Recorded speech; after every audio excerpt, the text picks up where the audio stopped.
Over the years, I have spoken with many clients who really don't understand the process behind design. I think there are many beginner and mid-level designers that don't fully understand the process either. Means, methods. If a client wants their project completed quickly, they can always find a designer who will do that for them. It's their replacement who has to pick up the pieces. I can hear many of you nodding in agreement as I say this. Look, it's a journey like that of a runner. You don't decide to run a marathon, buy a pair of shoes, and go run it. There's a process, a very long and challenging process. The same is true when trying to become the best at what you do in any endeavor, just like design.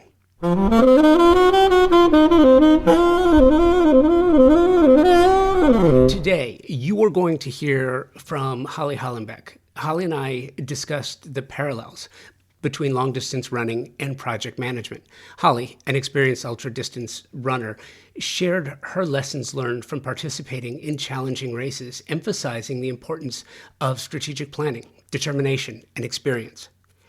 She also highlighted how these experiences have influenced her approach to project strategy and risk management. Holle shares some of the challenges she faced in her design and client management role during the COVID-19 pandemic and economic fluctuations. She emphasized the importance of clear communication with clients, setting expectations up front, and being flexible to pivot when necessary. We also discussed the differences in real estate design and mentality between the United States, Europe, and Asia, with a focus on the concept of ancestral homes and the shift towards renovating existing homes rather than moving due to high housing costs. There's an overwhelming need to adapt to constantly changing market conditions and client needs, right? And Holle shares her experiences of having her kitchen design featured on the cover of California Home and Design in 2007, which she attributes to serendipity and connections with friends. Holle and I discussed the pitfalls, designing homes based on current trends, emphasizing the importance of creating cohesive functional spaces rather than focusing on individual trendy elements. We highlighted the risk of design becoming outdated and the need to embrace trendy elements with timeless pieces. It's really an amazing conversation, and Holle shares her approach to navigating clients' desires for trendy features by ensuring these elements are used in unique and personalized ways, and you're going to hear all about that right after this. I am just incredibly proud of this partnership I've got with Thermosol. They have been presenting partners of Convo by Design going on 5 years now. And there is a certain amount of pride that comes with saying that the show is presented by the company that is the best in the world at what they do. Thermosol engineers the most exceptional smart shower products and steam shower systems worldwide, full stop. And it's for a few reasons. First of all, they were the first company to design and patent the technology here in the United States, dating back to 1958. Thermosol, a U.S.-based manufacturer based in Round Rock, Texas, employs an engineering team that designs, tests, and continuously refines the product. Their quality control team tests every single steam generator before it departs the factory. Who else does that? Nobody that I know of. I have the pleasure of working with some world-class designers and architects who tell me, and if you're in the business, you know this, that the idea of luxury has changed, especially when clients want a spa-like bathroom. Steam is mandatory, or it's just not considered a luxury. And if you want to add steam, you have only one true option, my opinion, and that's Thermosol. Mitch Altman, third-generation CEO of this family-owned company of 65 years, continues to innovate in the bathroom and shower space through technological marvels such as intelligent showering systems, sound therapy, aromatherapy, technical interfaces, and so much more. And now Thermosol, the industry leader in steam bath equipment and technology since 1958, as I mentioned, is enhancing its already stellar family of products with the new indoor and outdoor luxury saunas available in 3 designs. The configurations are absolutely amazing, and you should probably go check them out. Indoor and outdoor options. It's amazing. You really do need to check them out. Go to thermasol.com or at thermasol on the socials. And I love that too. And it's funny because I would venture to guess that a good 50% of the episodes start off with, and I just had one yesterday, just recorded yesterday, where it's like, so what are we talking about? And how long is it going to be? It's interesting because I do this intentionally, right? And I do it for you, not for me. Mm-hmm. The thought is, and after years, I mean, my first career was in broadcast, and I was the director of motorsports for CBS. I was the general manager and program director for Playboy Radio, and I did the Playboy Radio interview, and I learned something over time. And I had also worked with a number of magazines. And I want your take on this, Holly. I feel like, and in my experience, if I send you a list of questions, you're going to look at those list of questions, you're going to prepare your answers, and that's what we're going to talk about. And then at the end of those questions, we're kind of done. And I don't care for that. Like, I want to get to know you. I've done my research, and I have a ton of things I want to ask you about, but I don't want you coming in with set answers, because then I lose your personality, of which you have a great personality. So that's why I do it this way. I think, is it disconcerting coming into it like that? I think it's the other podcasts I had done, they at least sort of said, hey, they're interested. I think one, it was sort of like they found out you were an competitive ultra distance runner, and they want to talk about that. And another one was like, here's the list of questions. And frankly, both of them, probably because it's me and my personality, did veer off in like other totally radical directions that could not have been predicted anyway. But at least I came in like, oh, okay, I know this is going to be on deck, and I'm not really one to like type out and memorize some kind of an answer, but so anyway, it's fine. I'm an open book. And I mean, if you've heard my other podcasts, if you've heard me speak, I'm probably overly frank and honest. So I didn't. I do that intentionally. I don't. I listen to a lot of podcasts, but I don't listen to any in design and architecture. I really don't. I don't want it to, I don't know. I just don't. But the first thing is, as a runner, I think you're completely insane. And I just want you to know that. So I don't tell people very often, and I remember even when I was actively in it, I'd go to a dinner party and there'd be like a couple of people I knew and a bunch of people I didn't. And one of the people I knew would be like, hey, do you know that she like runs 100 miles for fun? And everyone at the table would just look at me like, okay, you're nuts, and then after that, it just sets their opinion about you, that like you're some kind of a weird, crazy, masochistic person, and they're just not quite sure what to make of you. And it's like, are all those things true? Yeah, probably. But it's not the only thing about me. And also, like, if you've met me or you've seen pictures of me, like, I do not look like the kind of person that would be running across the Moroccan Sahara for a week without a shower, right? Like, so I think that's the other thing that people are kind of trying to reconcile. I can tell them looking at me like, I'm trying to picture you like, pooping behind a cactus and like running across the desert, and then look at you and this doesn't really fit in. And it's like, yeah. But here's the thing. And the reason I bring it up is not to, and by the way, please, completely insane. Take that as a compliment, as it is intended. As a runner, I'm not an ultra marathoner. I'm not an ultra distance runner. My distance is 10K. I've done a marathon. Will not do it again. But 10K is my distance. Okay. As a runner, you have to be a problem solver. As an ultra distance runner, you have to be an ultra problem solver. I mean, listen, and let's put it in perspective. Design, you're not risking your life when you're designing in most cases, but you are coming across, especially lately, last 3, 4, 5 years, you're coming across more problems and more challenges than I would say ever before. And I'd like your take on that. But when you're a runner and you're 25 miles in on a 100-mile run, and like you said, across the desert, cactuses and doing things, the unspeakables that nobody wants to even talk about, when you get a twinge in your knee, or there's a snake or there, I mean, real issues, you have to address them. Going back is not an issue, is not an option, rather. How does that affect the way that you think about the work? Hmm.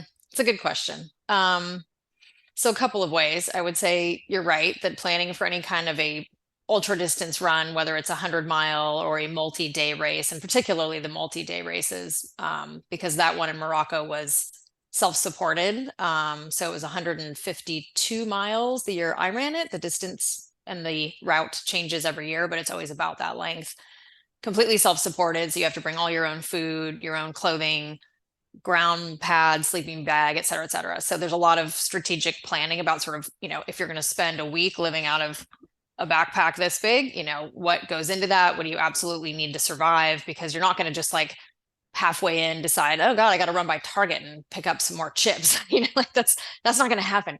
So lots of advanced planning, months and months and months of advanced planning. And then you're right, during the race, being able to overcome challenges. And there were many, in that race and in every race. And in that race, I vividly remember the first day or second day, they put up this big board, and it was basically like, you might call it like the loser board, right? Like the people who dropped out or got sick and, had to be pulled from the race or whatever. And they literally put their names up on this board. And I remember looking at that and going, saying to my husband who was running it with me, I will die before my name goes on that board. Like there is no way, and partway in, I did get sick. I ended up on an IV overnight.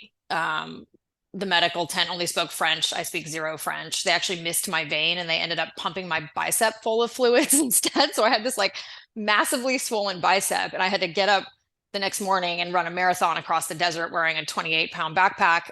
And it was hitting 130 degrees at the peak. And so ridiculously hot. So I literally like fashioned a sling out of some extra clothing I had and, ran a marathon across the desert with a swollen bicep. So, part of it is just determination. Part of it is planning. Part of it is just kind of figuring out like, well, how am I going to overcome this? I'm not going to stop. I'm not going to give up. So what is the best way that I can get through this challenge and go on from there? And that's a long way of getting around to how does that translate for design? I think in many of the same ways. It is a lot of advanced planning. It is having strategy. It is experience. And I will say that is one thing about ultra distance running is most people don't wake up one day, never having run anything and go, oh, I'm going to go run 100 miles next week. It takes years usually to build to that point and a lot of experience running shorter races, right? From the 10Ks to the 12Ks to a half marathon, full marathon, 50K, 100 milers, 100K, 100 mile, and getting through those races and learning all those experiences along the way about what works, what doesn't, what failed, what succeeded, and then taking that experience forward and building on that for hopefully the success of something really, really challenging like a 100 miler or a multi-day adventure race. I feel like design's much the same way. I kind of started in smaller projects. I learned from those. I've been doing this a long time now, 25 years. So I really do kind of think hard about the strategy for any project, kind of right up front. Where do I see the potential pitfalls, right? Whether it's like, oh man, I can tell early on that this client, maybe not the best decision maker, right? Or, oh gosh, this contractor doesn't communicate real well. So I try early to sort of suss out where the potential pitfalls could be in the project and then do my best to try to head those off, right? Or ameliorate them in any way that I can. So yeah, I think there is kind of a strategy and a planning mentality that really, I had to form through ultra distance running that it's maybe part of my personality anyway. I'm definitely a Virgo, like anal planner type person that I kind of have taken forward into my design work.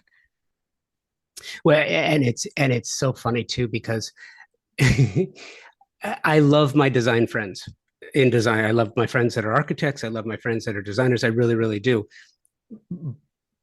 But it's funny at times. Some are more down to earth and capable of handling the ebbs and flow, the cancellation of the discontinuations, the respecifications. But I've seen some just get absolutely hysterical, at the discontinuation of a sofa and having to respecify, I can't go back to the client and tell them this. It's like, well, when you faced, life or death in a sub-Saharan desert at 130 degrees, running 100 miles, with a 28-pound backpack, it kind of puts things in perspective a little bit. And I bring that up because I think it's more important now than ever before, especially where we are at this point in time, right? It's so weird, isn't it, Holly? You've got like coming out of COVID where you couldn't get anything delivered. Design blows up, then you can't get anything delivered. Then you can buy things, but they're astronomically priced. And then the economy with these ebbs and flows and trying to figure out where we are in the state of things, and having clients plan out their design by budget instead of by how the designer wants them to do it. You have so many more things that you have to think about and take into account now. Has not the running thing, but has that experience as far as where we've been over the past 5 years, how has that refocused you in the firm and how you relate to your clients? Mm-hmm. Yeah, I mean, it's been an interesting time, no doubt. I've been in this industry long enough to see lots of ebbs and flows, right? I was around in 09, 10 when the market tanked and everything froze up. I was, in fact, building my own house, my own project at the time, and my cabinet maker, went under, like with all my money, as did my tile distributor.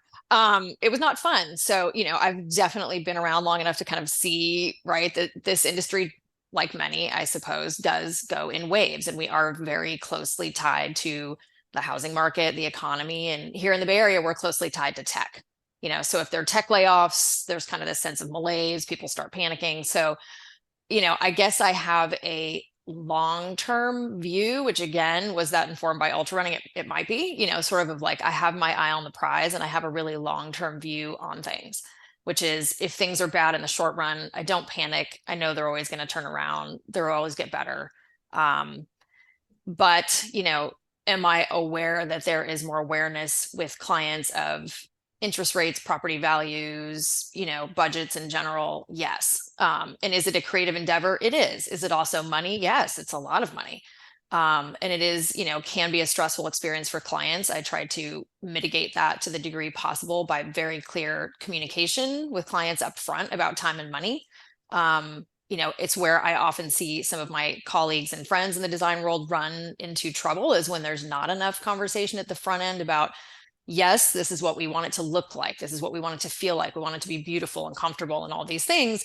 But we also need to have a conversation around time and money and set everyone's expectations appropriately. So I think my experience over all the years, and then recently with expectations, yes, during COVID, were the lead times really long or completely unpredictable? They were, and I had to set clients' expectations appropriately. Did we have to pivot on things where, hey, maybe we would love to get that amazing sofa from Italy, but it's going to take forever to get here, or God knows it could get on a boat and make it here for 6 months, do we want to pick something local instead? So I think learning to pivot, learning to make wise decisions, learning to communicate effectively with clients about expectations is crucially important, has become only more so in the last several years. What's interesting to me too, and hearing you say that, I think that makes perfect sense.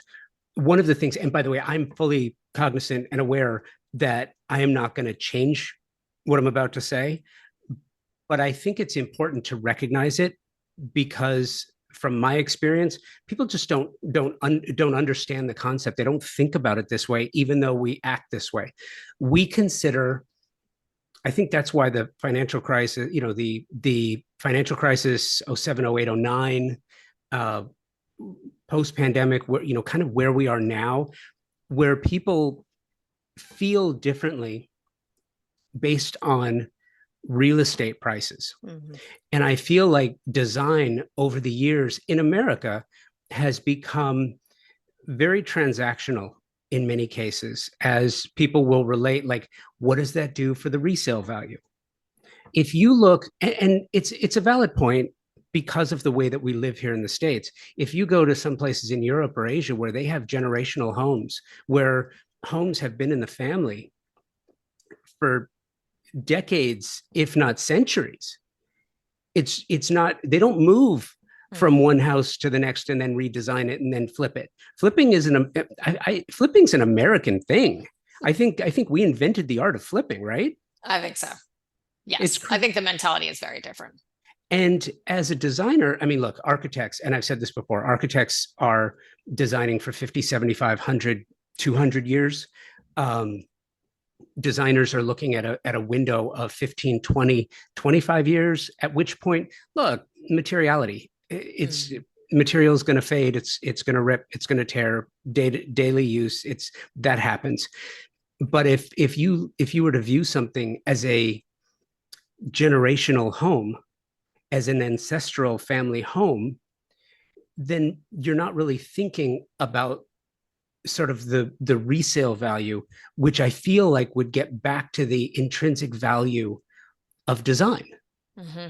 Hmm. I agree. I feel like maybe you've been stalking my Instagram because I feel like everything I follow are actually like European real estate websites because I think I do. Well, I'm an Anglophile, admittedly, and I definitely have an obsession with sort of that concept of the ancestral home. And when I travel, to Europe or elsewhere, I always try to stay in those sorts of places, right? Where it's sort of like an ancestral castle that's been turned into a hotel or something. And I do love that feel of passing along things to the next generation, having things that your family collects that are meaningful to you, that stay with the family, constantly maybe slow improvements to a property over time, but not with an eye towards, oh, great, I'm going to sell this next year at a profit, but more towards how do we live in the space, making adaptations to it because it makes sense for your family or the way that you live, but not for resale value. And I agree, it's a very different mentality, maybe I don't know, I work in some other states, but I mostly work in California.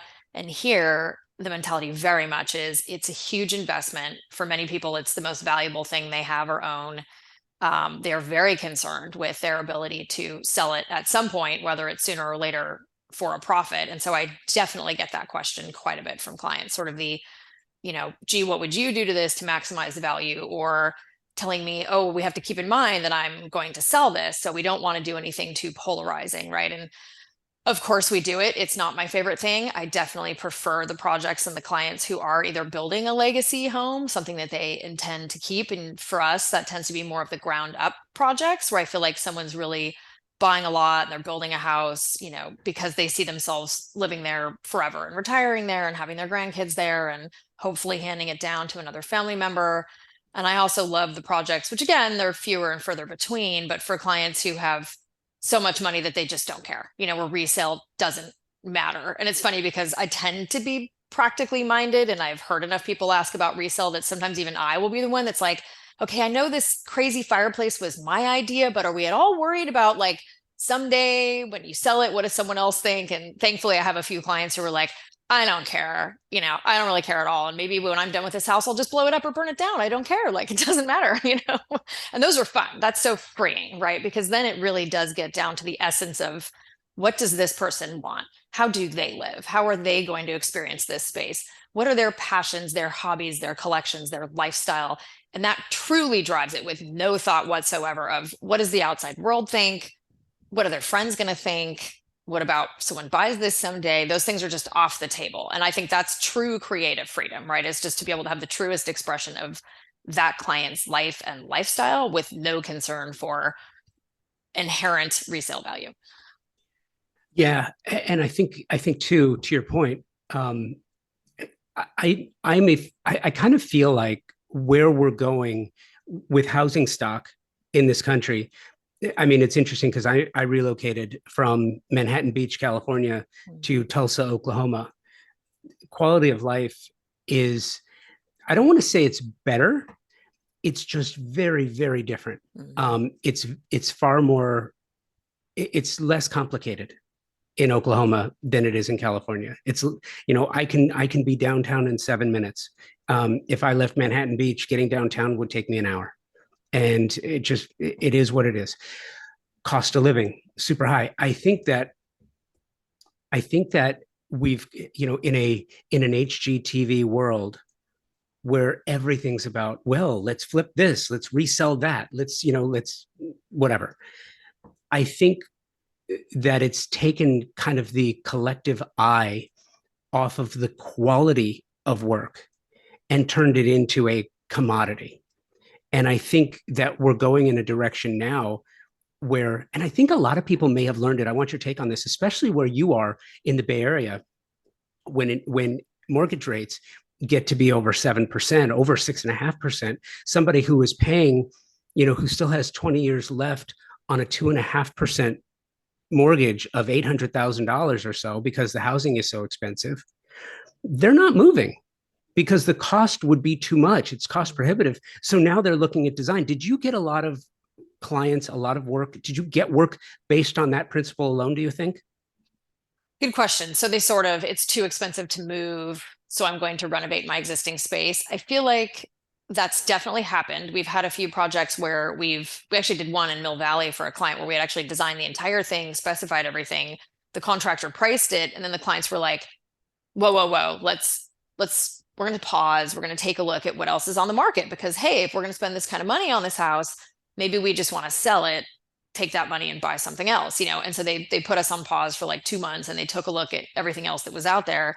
And they did come back and say, actually, you know what? It financially makes the most sense for us to stay here and renovate our existing space. And, did the house have a lot of pluses in terms of views and locations and light and everything else? Yes. So, do I think that that sometimes factors in for people? I do. I mean, our clientele base is really broad. So, I mean, we get everything from young families who are in their starter homes, who are very clear about this is not our forever home. We're hoping eventually to maybe move out of the city to Marin County or move into a bigger property as our kids grow, and if they're clear about that, we have an understanding that, of course, we're going to do this in a way that makes sense for them, right? They're not going to overinvest in it where they can't get their money out. We're going to create something that's saleable for them.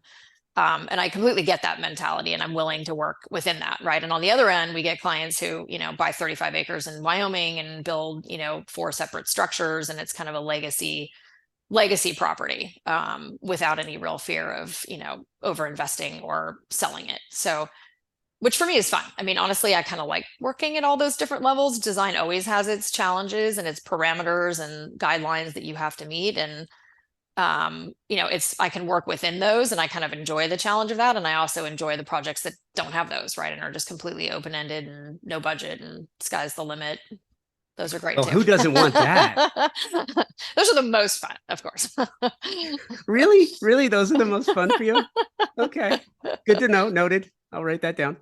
Um, so do I have this right? You're an admitted modernist. It's funny. So if you look at our website, particularly our more recent work, we are doing more and more and more what I would consider modern and contemporary work. And a lot of it is ground up in collaboration with architects. That said, personally, what I buy for my own family and what I tend to choose to live in are actually pre-World War II homes. So I've lived in 1892 and 1901. I'm currently in a 1906. So I actually kind of have this passion for older, Victorian, Edwardian era homes, and I love modernizing them for today. And that doesn't mean that I'm a white box person. I'm not one of those like people who comes in and just guts the entire interior out and leaves the facade and turns it into a giant open white box. I actually love compound moldings and coffered ceilings and all the detailing that comes in those older homes. But the lighting and the furniture from that era, I actually despise. So I don't love like the heavy brown wood furniture and these super ornate lighting. It's just not my thing. So I tend to take those older homes and, modernize them so that they work for my family, and for today's modern living. So I might take a wall out. I might combine a couple spaces. I might make a larger kitchen because that's where we live. Of course, I want all the modern conveniences and appliances and things like air conditioning. And I like furniture that is more modern and contemporary. And same with lighting. I mean, really, for me, there's so much amazing lighting out there. I'm constantly amazed by what's, on the market. And I love everything from kind of 60s and 70s vintage lighting to very contemporary. So I will tend to take that older shell and preserve the paneling and the moldings and everything else, but bring in newer lighting, newer furniture, and just make it feel like today inside of an older structure. So personally, that's my jam and what I like to do for my family. But for clients, most of our work is modern and contemporary, and I also absolutely love it. I love both. It's just I just don't choose to live in, one of those super contemporary structures personally. You are listening to my conversation with Holly Hollenbeck. We'll be right back. As a busy professional designer, you know how important it is to find the right partnerships. Partnerships that allow you to specify the right products for every project. Professionals like you don't just have time to sit around and waste, right? So let me tell you about one of my partnerships. Pacific Sales is here to serve you with expert, knowledgeable, and non-commissioned professionals to help you specify the right product for all your projects. Non-commissioned. That means their only incentive is your satisfaction. Pacific Sales Kitchen and Home, a Best Buy company, has just that, with over 60 years of service in Southern California. Pacific Sales is your destination for exploration, advice, and inspiration. And you will find all your favorite brands, like Monogram, and their commitment to providing exceptional products, starting with materials. Monogram sources commercial-grade stainless steel on their refrigerators, unscratchable sapphire glass on their cooktop knobs, durable marine-grade bearings on their dishwasher racks. Monogram takes inspiration from the leading-edge materials used in the high-end automotive and aeronautics industry to provide you with lasting beauty and exceptional quality.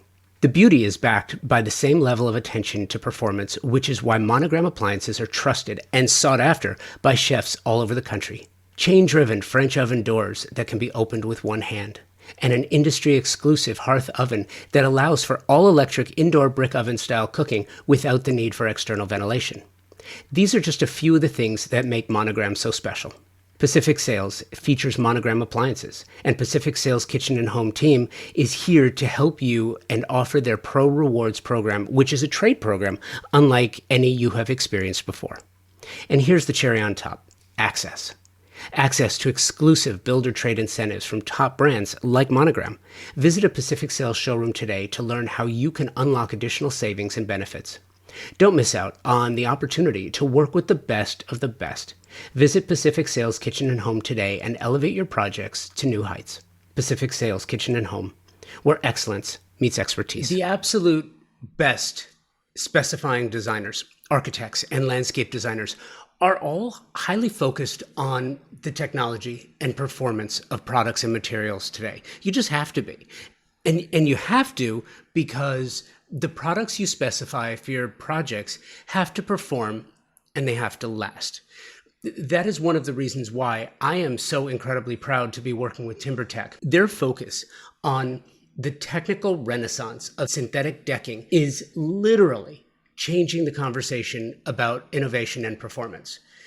It pulls focus on three priorities homeowners have and expect from the products their designers and architects specify for their luxury projects. 1, the aesthetics must match the overall design and fit visually. 2, durability and maintenance. I've told you my board flipping stories about my own wood decks over the years. Clients not only want beauty, but they want ease of use and they want it to last for decades. 3, sustainably made. Clients are more conscious about the environment and they want the same of their materials and the companies that manufacture their materials. TimberTech hits each one of these elements with a product that not only meets expectations, they exceed them. TimberTech makes a synthetic decking that looks just like wood. Color and embossed wood grain for a natural appearance. Their composite decking is technologically superior. It's been created to last for decades, and it's manufactured with up to 85% recycled materials.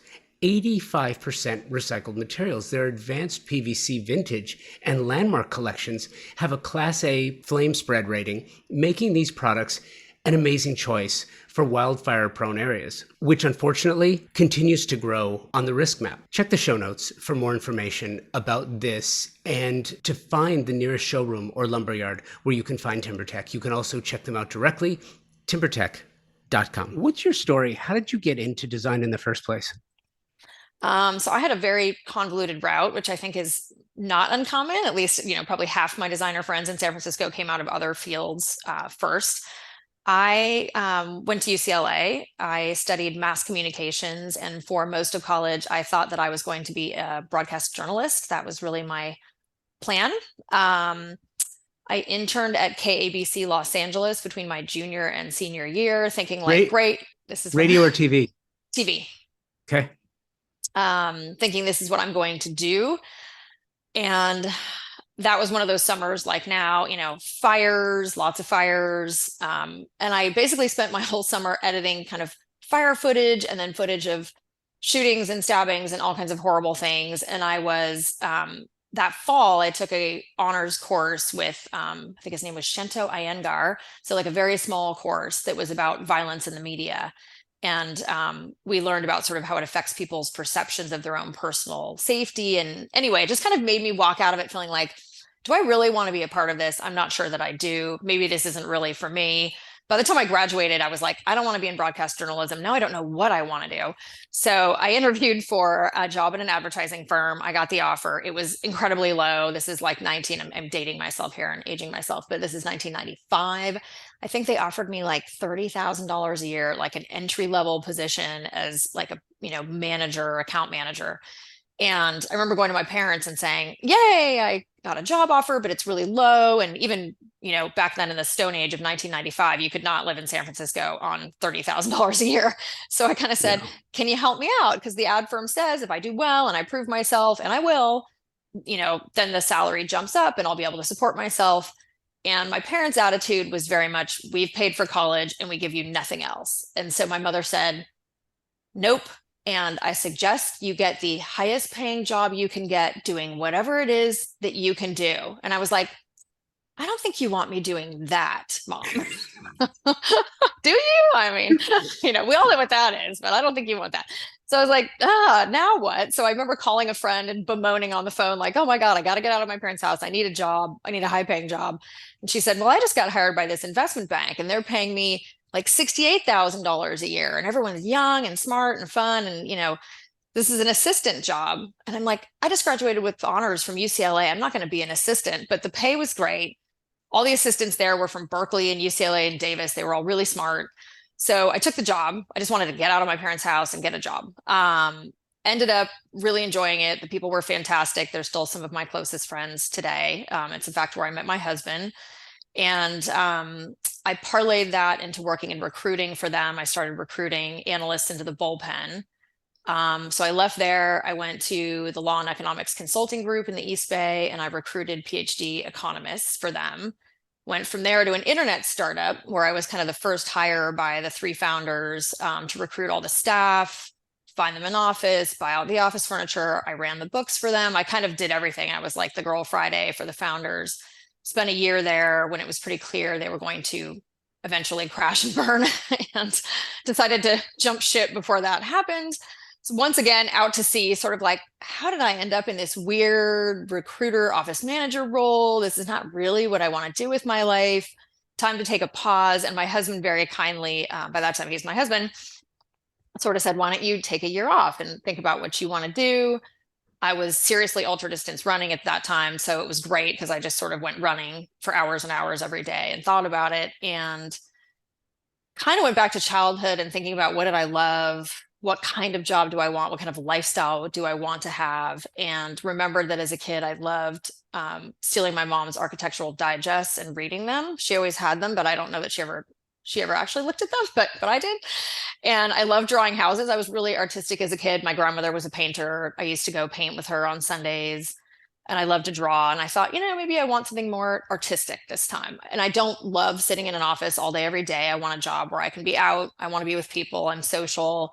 I want something creative. So I kind of zoomed in on interior design and decided to go back to school at UC Berkeley Extension.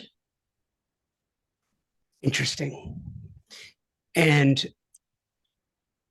do you remember how you got started? It's funny, and I asked the question because I think a lot of people could take advantage of that information. Right now, I've noticed kind of like every time there is a moment, financial crisis, COVID, there is an influx of new creatives into every creative industry because when things like that shake up society, people start thinking, well, what do I really want to do with the rest of my life? You know what I mean? It's not like, okay, well, now I have to go get a job. I'm out of college. It's like now, something has happened that I'm shook, and I kind of need to go reset my purpose and my meaning. And I think that people find their way to creative endeavors when those things happen. It sounds like you did. Uh, how did you kickstart that new career? Mhm. So kind of at the same time that I started at UC Berkeley Extension, my husband and I bought our first house together as a married couple in Marin County. And it was in 1927. So kind of probably started my love of the older homes and definitely needed some work and some updating. So I embarked on remodeling the kitchen and the bathrooms, refinishing the flooring, furnishing it. And so that was really my first project, was my own home while I was in school. And when I would have friends over, everyone loved it. And pretty soon friends were calling and saying, well, I love your kitchen and I really need to do mine. Could you come help me? So by the time I was 2 years into the Berkeley program, I had so much work, frankly, just from like word of mouth and friends and family, that I kind of hit the point of, I can't really do both of these anymore. So I actually dropped out of the Berkeley Extension program. I never graduated from design school. I have a running joke with my daughter, who is studying astrophysics in college, that like I'm going to make myself a sweatshirt that says like design school dropout, like wear it around. But I got through what I considered to be the stuff I really needed, which was all the CAD drafting and sort of the technical side of it. And I felt like, okay, I can draw my own set. I understand the materials. I basically learned by doing. I just had a lot of friends and family that sort of trusted me to jump in and take a shot at it. I was really lucky in that. And so I learned just a ton by doing. And that's really what got me started, was kind of the friends and family. And then just people seeing my work, and, they'd go to a party at someone's house and they'd call me up. In fact, that was the first, I think maybe it was my first publication. It was definitely my first cover. It was California Home and Design in 2007. And it was a house in the city I had done for friends. I'd remodeled their kitchen. They threw a party shortly thereafter, and it turned out the editor of California Home and Design was at the party. So they called me and said, "Oh, we'd love to, publish this kitchen you did," and it ended up on the cover. So a lot of it was just that sort of serendipity and through friends and family, Was luckily. that was that Aaron Fair? I think so, back then, '07. Yeah, I was. Yeah.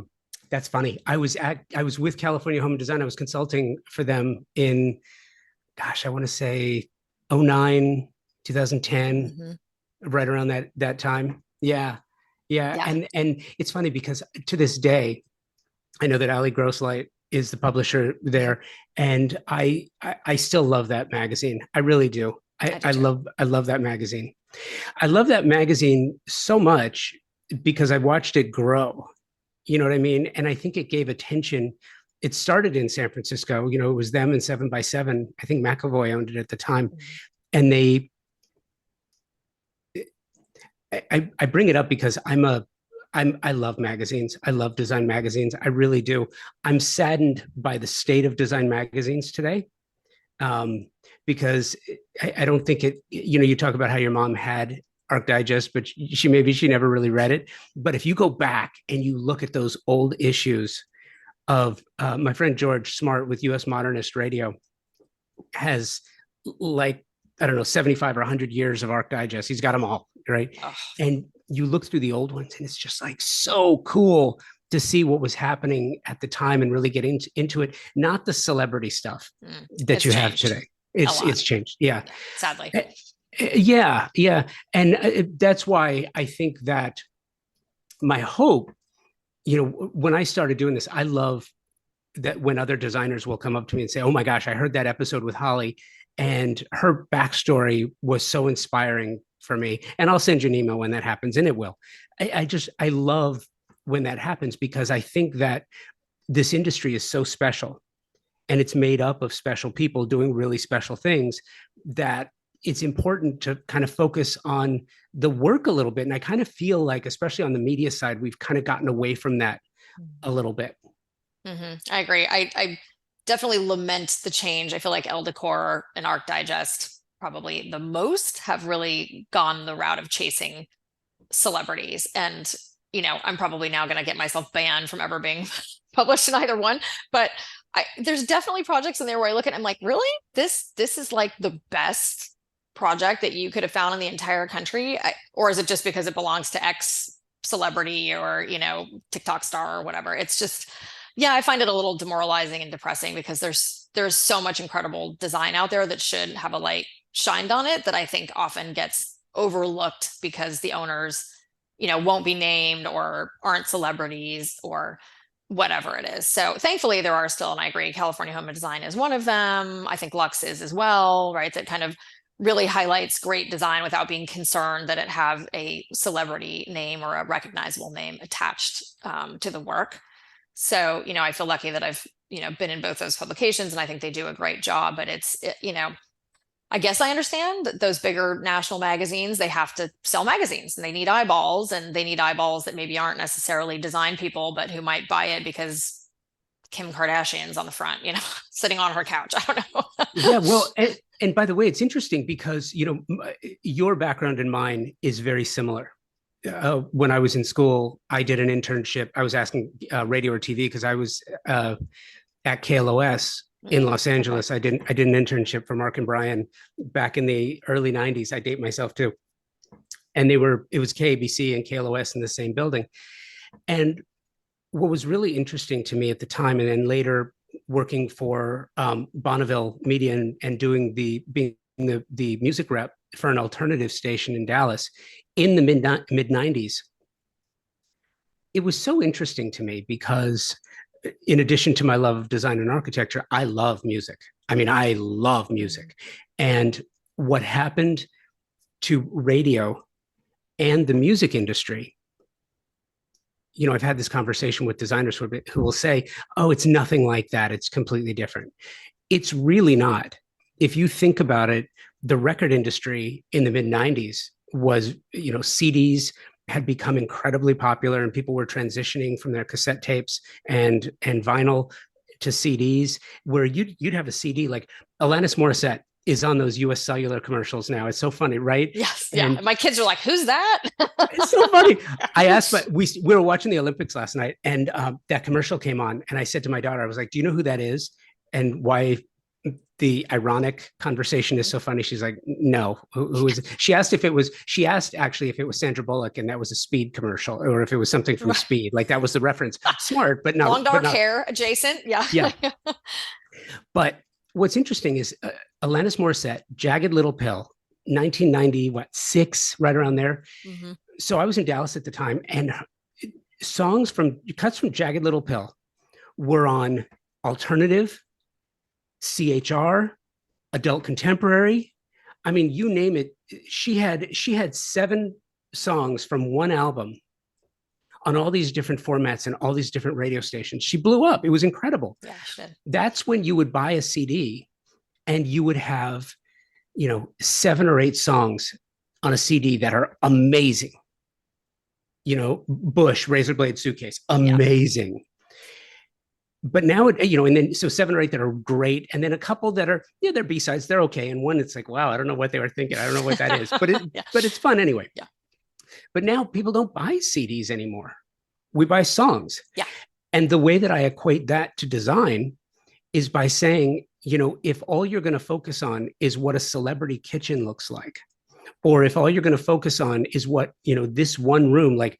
It's so the living room is the new popular whatever and making everything trendy, then what people are going to do is instead of designing a whole home to be a cohesive, call it luxurious, but a functional residential space, they're going to start doing one room at a time. Mm-hmm. Yeah. And that will hurt design.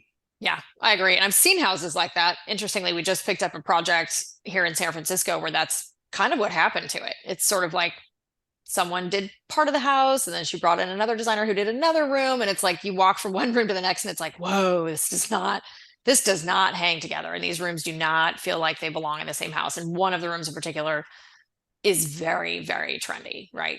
Which to me does not track with what I know of the client, of their lifestyle. It doesn't seem to fit them at all. It's like this media room that looks like it should be a 14-year-old girl's bedroom. And so I agree. I think there is kind of this myopic, narrow vision of kind of like oh my gosh, I saw this thing on Instagram and doesn't this X look great? And I'm going to do that to this room, and I'm always against chasing trends anyway. It's not to say I'm immune to them. And sure, sometimes there's something new and cool that I'm like, I want to use that, but I'll try to put it in a room with other pieces that aren't completely peggable as being from right now in 2024, right? Because I never want someone to walk into a room that I've done and go, oh, I know when you did this. You did this X year, right? Because everything in here was like the trendy color and the trendy pattern and the trendy light because it just dates so fast. And, if you're doing it right and you're buying quality pieces, these things are not inexpensive. And if someone's making that kind of investment, of their money and their time, and I'm making that investment of my time, I want it to be something that's going to last and be beautiful and reflective of them, not of some trendy moment and something that's all over Instagram. And you know what's interesting too, and I'm glad you brought that up, but like, so I love trends. I really do because I'm a journalist. And so for me, when I look at trends, it is a bigger conversation of what that pretends to be in the future. Mm-hmm. Now, it could turn into something akin to the pet rock and be super trendy and be horrible at the end of the day. And then you'll have all these people who spend all this money on something that is, not in vogue anymore. And that happens. But trendy isn't bad until you add a Y to it, right? When it gets trendy, then it's a problem. How do you work with your clients to navigate them away from that? Because it's so hard to do. Mm-hmm. It is. Um, Really what I want is at least an individual expression of it. So if someone comes to me and wants, like, let's say fluting, right, which we all know is crazy hot right now. Everyone loves sort of fluted cabinets and fluted walls and fluted this. We just did a house. It has some fluting in it. The clients really loved it. They really wanted it. My attitude was fine. If we're going to do this, then we're definitely going to make sure that this is our own version of it, that this is different, that it reflects your taste, that we're not doing something that everyone else is doing with it. And I think we did a really interesting creative version of it. It's like this wild, crazy pistachio colored kitchen with like insane marble, and like it's really fun, super different. So, but do I have my fears that in 10 or 15 years they're going to be like, oh, the fluting? Yeah. It does worry me. So I'll usually at least try to have that conversation like, hey, I get it. You love this. You want to go for it. I'm game, but let's be honest, this is trendy, and are we concerned about how you're going to feel about this? And, I feel like when we have those honest conversations, sometimes clients will be like, okay, you're right. Yeah, let's not do it. And other people will be like, great, I don't care. In 15 years, I'm going to remodel this kitchen again anyway. And then I'll do something else. And it's like, all right, great. But I at least try to use, if there's a material, a color, a surface that's sort of really trendy, I at least try to use it in a new way or put it into a space and think about it differently and do it differently than what's already being done.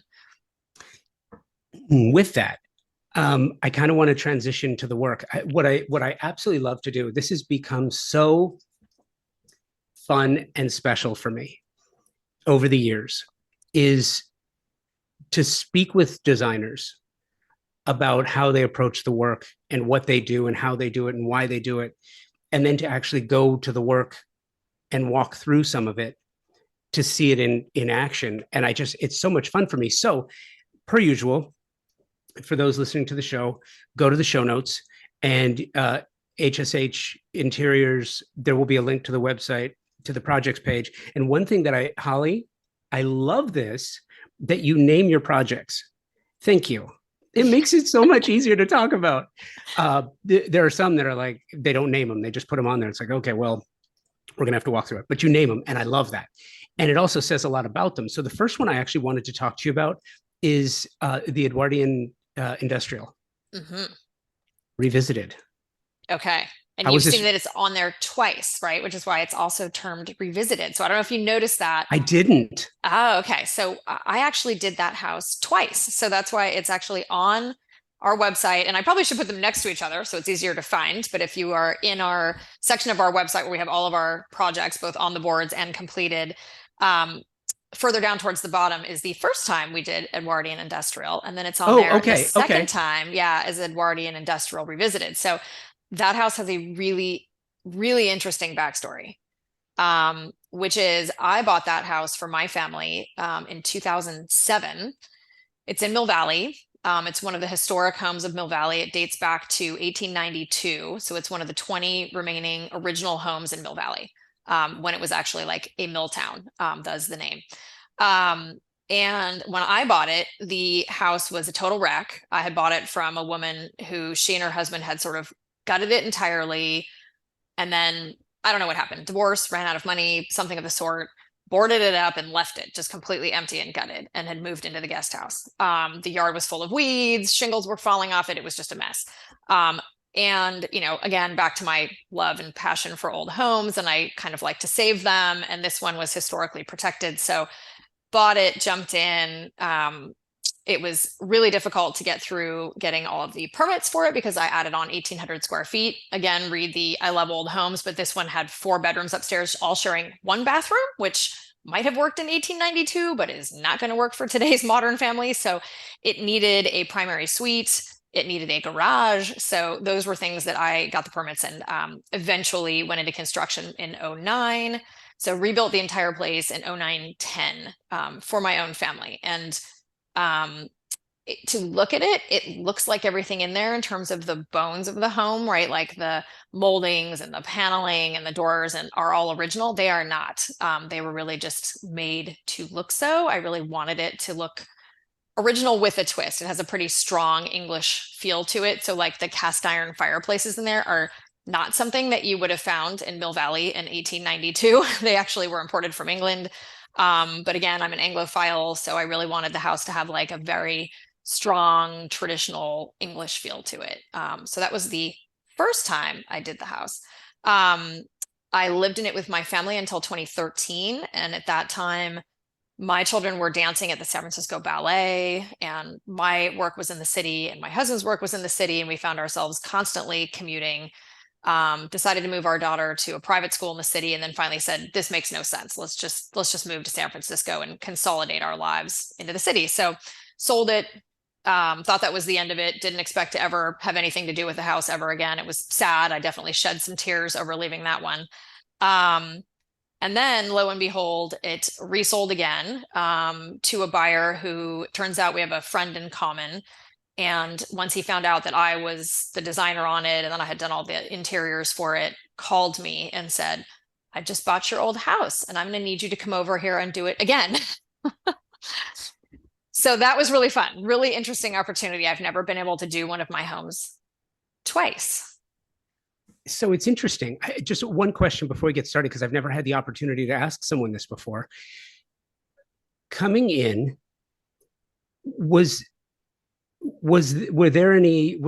not ill will, but was there a feeling like, wait a minute, I designed this before. I like the way this looks. My family lived here. Was there any personal connection to the original design?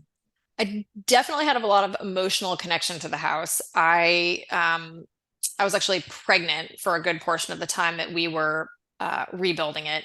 And so I have a lot of memories of being on that job site pregnant and then bringing my third child, my son, who I had while we were in construction, to the job site in his little car carrier. And, I just spent a ton of time there. I was really there every single day on the job site, and I was super involved with that. And really, when I built it, I thought it was the home that my family was going to live in forever. I did not expect to leave it and move to San Francisco, and that was not an easy decision to make. It made sense for us, but it was emotional. So when I got a call from the new owner, I remember mentioning it to my husband, and he said, "Ooh, is this going to be hard for you? Going back in there, and what if they've done things to it, and are you going to be upset?" And I was like, it was 7 years ago, 8 years ago. B, I'm always game for a new challenge. Yes, I hope they haven't ruined it. Luckily, I got in there, and it turned out the owner in between us had basically touched nothing short of changing a couple paint colors and doing some ill-advised lighting swaps. Thankfully, they had touched nothing. So it was pretty much exactly as it was when I sold it.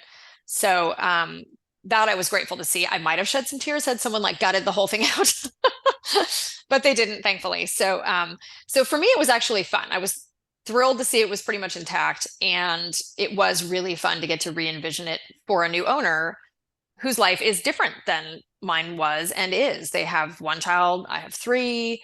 I entertain formally, and I really wanted when I built the house that formal dining room, living room space. They really do not. And so we got the chance to re-envision the formal living room as a media room library because I want people to use rooms. And when the client said, I'm never going to sit in this living room, we just don't entertain that way. I said, well, what can we do to make you want to be in here, right? I don't love it when people have houses that have rooms that are beautiful that you just walk by and look at and think, what a lovely room, but you never actually sit in it or use it. That's just a waste of space. So we had a whole conversation about, well, okay, why would you want to go in here? Or what doesn't this house have that you would like it to have? And he said, well, I love to watch movies. And, my family doesn't always want to watch with me. And so I need to add let's add a door so we can seal this off so I can go in there and watch my movies at night. And I want my books and mementos on the shelves. So it was kind of actually really fun to end up sort of rethinking the purpose for that room. And I actually think it's frankly more beautiful now than it was the first time around. I love that. Well, and let's go through it in order. Let's start with the most recent design and go through it in order. And well, I'm not going to go through it in order. I'm going to shift, but we'll start with the hero shot, the opening image, which is that living room. Mm-hmm. So a couple of things come to mind. What I see. So you have that modern chandelier, but you also have just it's oozing charm with this molding and the cabinetry.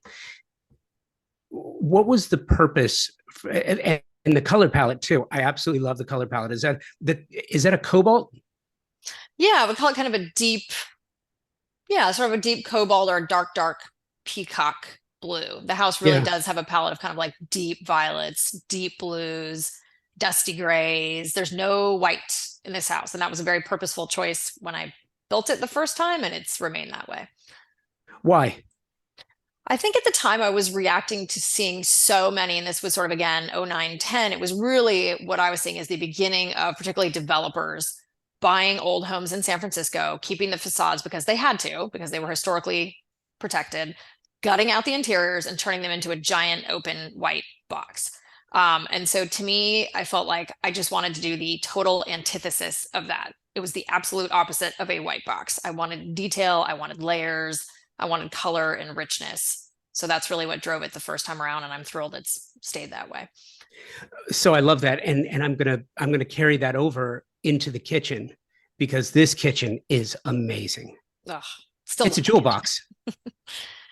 It is. It's a big jewel box. It's about 680 square feet, so it is not small, but it is a jewel box, and absolutely so much fun to design. And again, I'm guessing a lot of designers might feel this way. Oftentimes, the most fun projects are the ones I do for myself because I don't have to ask anyone else's permission. I don't need anyone to like it. I can just kind of have a vision and see it through the way I think it should be without it being diluted by anything else. For that one, the floor I am completely still to this day obsessed with, which is an antique Belgian encaustic tile floor that actually came out of apparently a Catholic boarding school somewhere in Belgium, and was even older than the house. I think it's sort of 1870s era that I bought from a company in Florida that does reclaimed flooring. So that really kind of drove the color palette for it. But what I love about that pattern is it still feels modern in a way. It's kind of this radial geometric pattern that kind of spoke to me in a way that felt timeless because it's old. But that pattern, I would use that now. If that weren't a fabric, I'd use it, It feels very modern in a way. And the giant wood island, I love. It's just, it is an incredible kitchen, and it was such a fun one to do. So a couple of questions. First of all, that ceiling is exquisite. And I'm not looking at the other. Was that a carryover from the original redesign? Different color. So we did repaint things this time around. The first time it was darker. This time it's a little lighter. That is actually a real pressed tin ceiling. And again, I've seen them in New York, right? And I've always kind of loved them. And when you see them in the old buildings or the old bars or things in New York, and I just thought they were incredible. And I was looking to do something different, not just a standard wood coffered ceiling. So that actually is, I believe their name is American Tin or something along those lines, that still makes sort of the original tile form pressed tin ceilings. And my poor contractor wanted to kill me, but I made him do it in the right way, which is that is all wood framing, which he had to build all those little boxes to exactly the right size, because then they hand nailed up every single panel of that ceiling individually and then painted over it. And I still love it. It's gorgeous, but it looks like an absolutely brutal install. I think it was. Yeah. Yeah. So here's the question: how did you address? Because I'm looking at the lighting plan, and it's hard to do in older homes because older homes didn't have a lighting plan and they weren't built for lighting. And then when you do the conversion from knob and tube to a modern electrical, um, oftentimes that wasn't included with additional lighting. How did you handle the lighting plan here? This house, because when I bought it back in '07, it was already completely gutted. Everything was gone. So knob and tube was gone, old plumbing was gone, everything else was gone. So I didn't have to work around the old lighting, which I do in a lot of other homes for sure. San Francisco and the other homes I've owned, in fact, a couple of them have definitely had the knob and tube wiring. This one we got to start from scratch. And I always have mixed feelings, frankly, about can lights or recessed lighting. It's hard, right? It's not historical. I don't love the Swiss cheese ceiling effect.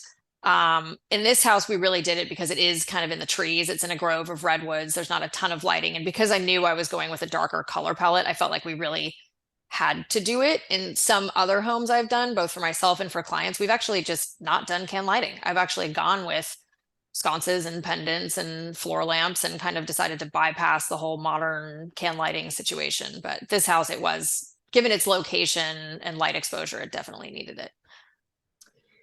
Yeah, and then the refrigerator, is that paneled Yes, or am I panel missing fronted. it? It is. Okay. It is panel fronted. Yes. Got it. Okay. And then next to that, you have the wet bar, you have the butler's pantry, Yeah. which was that there before? No, so we actually reconfigured the house entirely when we rebuilt it in '09, '10. So the front door, in fact, originally was not on the front of the house. It was on the side, strangely, and not on the side where the driveway was. So, and we went back and tried to find through the Mill Valley Historical Society as many old photos of the home that we could find because we wanted to capture as many details and put back as much detailing on it as we could. And it turned out that over the years, the house had had the door on the front, it had had it on the left side, it had had it on the right side. There was a porch at one point, then it was gone. It clearly had just been remodeled so many times over so many years. There wasn't a whole lot, frankly, probably left from 1892. So it kind of freed me up to feel like, okay, fine, if that's gone, then I need to think about this in terms of practicality and beauty and what is the best way to lay this house out so that the front facade, which is street facing, is gorgeous, and so that we get a practical layout for the lifestyle that I wanted to live with my family, which was to have that really formal, central entry hall with the dining room to the left and the living room to the right. And then I also wanted the entire back of the house to really open up to the backyard. It does have a gorgeous big grassy backyard back there, and I had little kids, so I wanted to be able to have that open plan kitchen, living, dining area for family use that opened out to a new back porch that we put on and overlooked the yard, so I could kind of be in the kitchen or be in the family room and have an eye on the kids in the yard. So we actually flipped the staircase 180 degrees. We took out most of the walls. We really did reconfigure it. It falls into that category of, it frankly would have been cheaper to knock it down entirely and start over. But A, it was historically protected, and B, I sort of wanted to keep as much of it as we could. So, but it is a vastly different floor plan from where it started. And the last question about this project, which I have to ask, and you as an Anglophile, I'm getting like this Gothic kind of Game of Thrones vibe from this dining room. Yes, the very, very dark. Yeah, that's Farrow and Ball's pelt, that really dark eggplant, which we lacquered the room. And I was so happy that that didn't change. The only thing that did change, I would say, is when I owned it, the ceiling was the same color. So the entire room was eggplant. So this time the ceiling is lighter and, it does add a nice touch. It brightens it up a little bit. I really wanted that very dark, dramatic feel for the dining room because for me, I'm only going to use it at night. I'm only going to use it when I'm entertaining. I want that dramatic, deep, rich, cozy feel to it, especially with the fireplace. And I was thrilled that the new owner for whom I worked on it recently did not want me to change it. He loved the color. In fact, that dining table is the exact dining table I bought for it in like 2010, and that sold with the house and sold with the house again. So, and the chandelier. Yeah, actually it's all pretty much what was with there. And, '09, '10 with some different art and different dining chairs. But it has a cool feel. That's saying something too when you're refreshing a refresh of your own design, and much of the original work is still there. It's still there, and I still loved it. I mean, Yeah. it still worked, and I didn't see a reason to replace something if I felt like there was something better. I mean, this client certainly could have afforded anything. But my attitude is like, hey, if it's there and it works and you like it and you're happy with it, I'm happy with it. Let's work around it. And it's an eggplant, you say, and then you lacquered it. Yeah, so it is Farrow and Ball's color called Pelt, and it's a lacquer. So it was kind of a brushed and sprayed, sort of a high gloss because I wanted that reflectivity, especially when it's that dark at night, but you have candles on the table or you've got the sconces on. I love how the light bounces off of the high sheen at night. Yeah, it's really cool because as I go back and I look at the original design that you did for this, and we don't have to get into it, but I just think it's really interesting. There are a lot of the same ideas and the same concepts carried through with a different spin. Hmm. Which is why the new owner bought it. And that's one thing I loved when I met him. He is also a huge Anglophile. He grew up watching This Old House. He's always been obsessed with older homes. I can't name him, but you would definitely know his name. He's been very, very successful in the tech world. He teaches part-time at a prestigious university in the UK. So he actually spends part of his year in the UK when he's teaching. And I think he was clear that was really his attraction to the home, was that it had a very strong sort of historical English feel to it. So he really didn't want to change it. And I think luckily for me, because he loved the home so much, he knew that it was my vision. I had done it for my own family. There was this level of trust right from go that I knew what was right for the house. So, if I suggested, okay, great, let's build this in, or let's change this wallpaper, or let's do these furnishings, he pretty much said yes to everything because his attitude was like, this is your house. You understand it. You know what it needs. Yes, I want it to work for my family, but I trust you to do this right. So that was fantastic. Love that. And love this. Holly, this has been so much fun. Thank you for doing this. This has been a blast. Oh, thank you, Josh. I really appreciate it. This has been a ton of fun. Great getting to know you.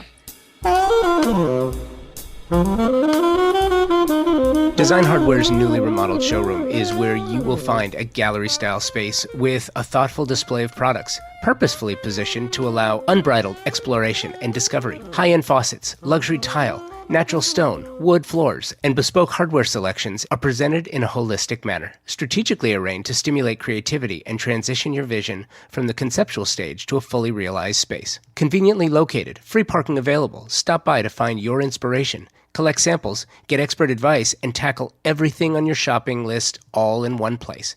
Visit them online at designhardware.com or in the real world, 6053 West 3rd Street in Los Angeles. Thank you, Holly. Loved our chat. Keep on trucking. Thank you to my incredible partner sponsors, Thermosol, Design Hardware, Pacific Sales, Monogram, and TimberTech for your support for the show and the industry as a whole. We are stronger because of industry partners like you. And of course, thank you for listening to the podcast, subscribing to the show, and sharing it with your friends and colleagues. Please keep the show guests and suggestions coming.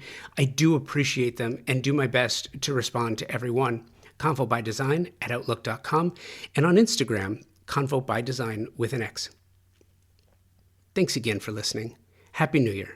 Make this the year you've been hoping it would be. And until the next episode, stay focused and above the chaos.